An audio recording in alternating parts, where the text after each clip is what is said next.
Chiefs general manager Brett Veach uses a really interesting team building strategy where he drafts a bunch of good players, and I think Skyy Moore will be the latest draft hit for the Kansas City Chiefs.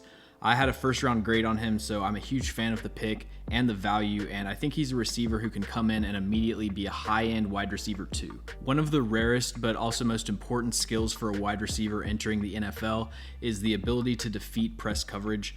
The first few weeks of Justin Jefferson's rookie season, he was getting free releases against number 2 corners, but once he showed what he was capable of, teams started having their number 1 corner press him at the line of scrimmage. And of all the promising receivers from the 2022 draft class, there's no one who's better equipped to beat press coverage early than Skyy Moore. He's practically untouchable at the line of scrimmage. It's a perfect combination of a well-refined skill set and an ideal athletic profile. There isn't really such a thing as a prototypical build for a wide receiver because different body types have different strengths and weaknesses. Skyy Moore is just under 5'10" with 31-inch arms and a 34.5-inch vertical, so his catch radius is not very wide, and he probably isn't going to be a great jump ball contested catch receiver, but the fact that he's shorter than most defensive backs and also weighs more than them at 195 pounds, that makes him the perfect body type to beat press coverage.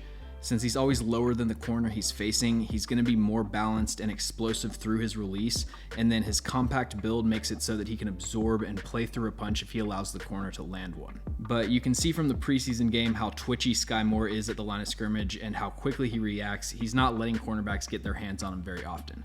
With all that being said, there's plenty of shifty 5'9" receivers that get relegated to the slot because they aren't as polished technically as Skyy Moore is.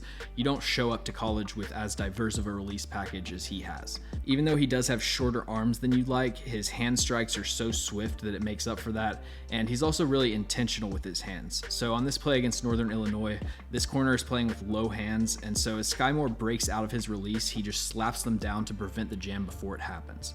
And then watch how he's able to foot fire, keeping his hands high and tight, and then right as the corner tries to punch him, he drops his hands and pulls his chest back to avoid contact, finishes it off with an outside hand swipe, and transitions smoothly into his route. If Skyy Moore can learn the offense to the necessary level, he has the skill set to be a receiver that can play X, Z, and slot, which number 1 keeps you on the field and producing, and number 2, it gives your offense a lot of flexibility because you can just get your best 3 or 4 on the field, and Skyy Moore can fit into wherever you need him.